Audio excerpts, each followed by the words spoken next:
Right, it's high time I got back to these mystery boxes. I've been down a rabbit hole working out how to program this thing in various ways. It's just a Mega 2560 with a shield driving a 7-inch TFT LCD. So these are number 2A and 2B. They're both number 2 because they are very similar, A and B because they're different. And you can see the boxes are different sizes. I think this is the same size as the previous video's box. And let's have a look inside of them. They're missing feet. This one only had 1 foot, so I took that off. And this one's only got 2, but at least it's not wobbling. Okay, let's have a look inside of them. Right, 2A first up. And already we notice it's got a RCA connector on the outside. Bit curious. So there's what's in it. And it's a linear logic lash up. Pretty crude looking. A PCB, looks like the parts are soldered on the bottom, and so you can get to it all here. It's got a breadboard, a bunch of switches for setting up a logic value, a couple more with debouncing, a pulsar, so you press that, it produces a pulse, an audio oscillator, so you can set the output level, square or triangle wave, variable frequency, and 1, 2, 3 frequency ranges. A speaker, an amplifier with a volume control. I think that's what this RCA might have to do with. Inputs, not sure what LS is standing for. And here we've got a bunch of LEDs which we can display what's happening with those presumably. And a dual tracking power supply. 7.5 volts, plus 5 volts, minus 5, and plus and minus 15. So I presume these two track each other. Make one of them 10 volts, the other one will be minus 10 volts. Not sure that's a good idea around this stuff, which is logic level. I mean, you don't want to be sticking plus 12, or certainly not minus 12 into anything, not even minus 5. I would have thought you just want a plus 5 volt supply. But I guess you might want to do some analog stuff, but fooling around with this audio oscillator and speaker. But it should either be a logic trainer or an analog trainer, I reckon. But, okay, shall we turn it on? Let's shall. I haven't plugged it in, so I don't know what's going to happen. Let's do that. Okay, plugging in the volts. A couple of LEDs came on. Why? Why is that one on? No input. Okay, let's get a meter onto it and see what voltages come out of that. I'll also grab some jumper leads so we can interconnect a few things.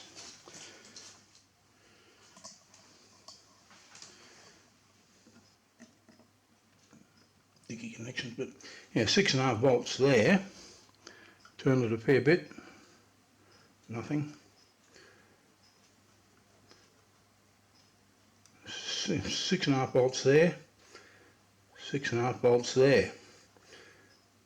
6.5 volts there. Now we're going up. No, 6.6. Yeah, pretty dicky, but all right. Let's try and get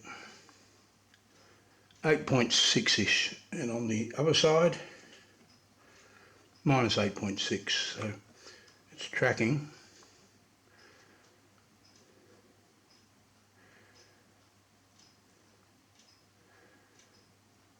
Still very dicky in that intermediate range.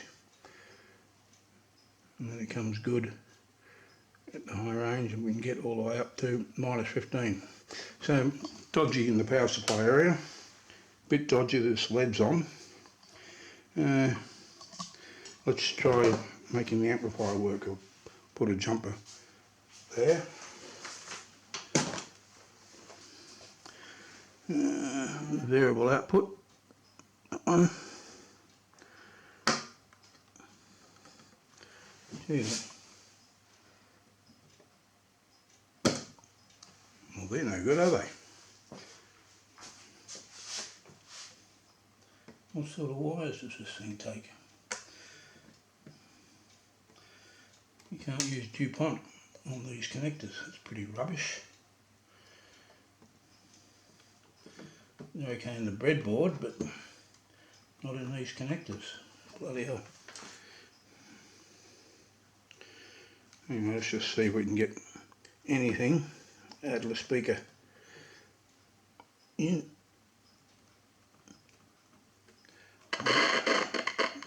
Okay, we're getting some noise.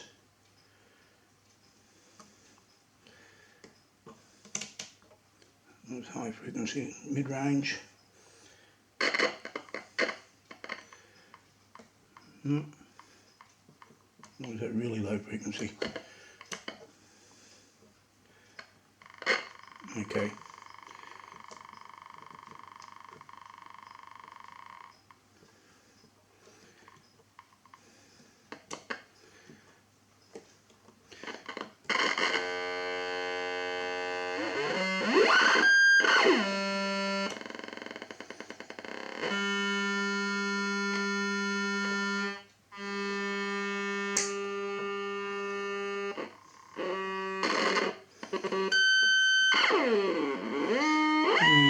Okay, sort of works. Bit dicky. Because I can't plug wires into here, or not these wires anyway, I'm not going to bother doing anything more with this. It's annoying me. Let's just open it up. I'll take these screws out and see what's underneath. Power off. Okay, that's 8 screws out, and it should now lift out. There's our power supply transformer there. And what have we got? Speaker. Where's the chip for him?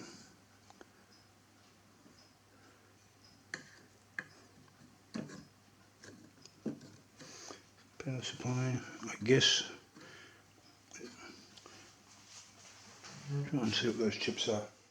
LM741, so that's just an op amp.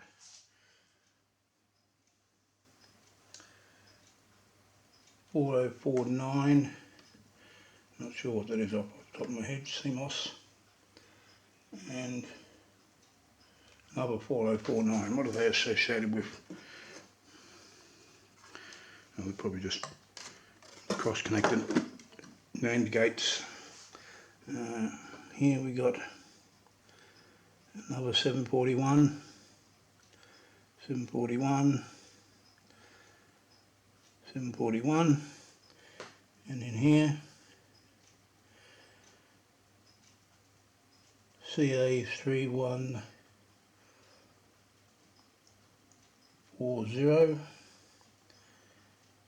LM741, and over here 74121. It's a one shot for the monostable multi-vibrator for the pulsar, and 74LS00, which is probably, sorry, that's the cross-connected NAND gate for the debouncing. What are those? Oh, they're just LED drivers. 4049, I'm not sure what they are off the top of my head. Yeah, so pretty homemade looking. Don't know if it's worth doing anything with this. Oops, ran the wrong way. Yeah, these stupid connectors, they're just machined IC socket strips, so you can plug ICs into them, but you can't plug DuPont wires in them. I don't know if there's anything that could be used to replace them, but hell, it's not that good anyway. I mean, I would have thought, well, we can have a Logic trainer. Yeah, you might want an oscillator. You don't need a speaker. That's a bit silly. Yeah, pretty crappy homemade thing.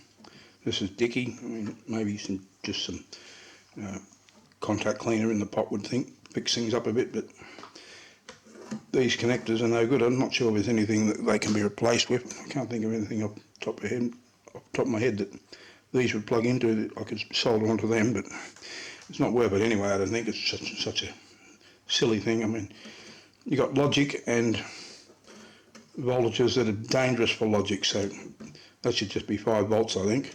And I don't see the point of the speaker thing. And the oscillator, you only need a square wave and not necessarily level, just a clock oscillator, square wave, 5 volt TTL output. Don't need a level, just frequency change. Maybe it should include some more Logic ICs, so you don't have to do everything on the breadboard. Counters, flip-flops, registers even, display drivers and 7-segment displays, stuff like that. But yeah,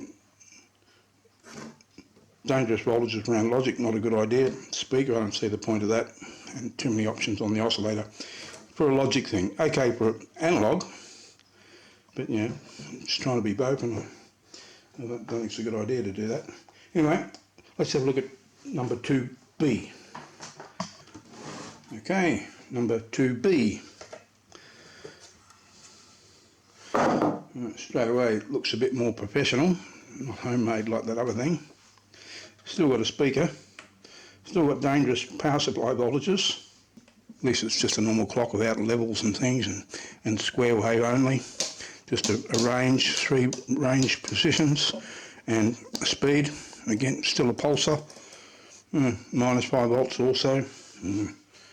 And do these accept DuPont? No. Have to make custom wires, so again, there. We've got a sine wave oscillator. Not sure what these are. They're not LEDs, they're just holes. We'll find out when we open it up, but let's turn on the power. Watch for smoke. I heard a click in there, so plus 12, minus 12, plus 5, and minus 5. What are they? Are they part of this? C, and so it's got complementary outputs, C and C bar, but I assume these come out of that. Why is there an RCA on the DC power supply? Curious. Again, debounced switches and non-debounced, and a pulsar. Yeah. Is it worth even trying to connect a wire across? Nah. I'm just going to take out those 6 screws and see what's underneath it. 6 screws, there's 2 middle ones there as well. Okay, it's very light. Oh, everything's on the bottom. Well, a lot is. I unplugged that. No, I haven't, naughty boy. Speakers glued onto the PCB or something. 4 power devices along there. 2 transformers this time.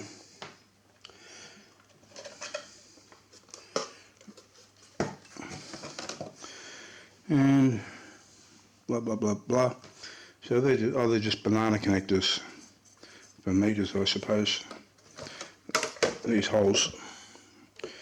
Yeah, most of the ICs are socketed, even down there. Not all of them though.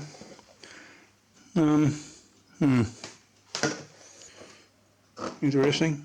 Yeah. Wouldn't mind making something like this that was useful, where you could use these sort of wires, but there's got to be something like that. This sort of connector that you can use like this. Can't think of it off the top of my head. Anyway, yeah, that was a quick look. Hope you enjoyed. Yeah, not too interesting. I think the next one might be more interesting, so hang around for that. Please give it a like, and don't give it a dislike. If you do, at least say why. So the next one will be more interesting, I hope. I know it is. Number 3. All right, catch you later.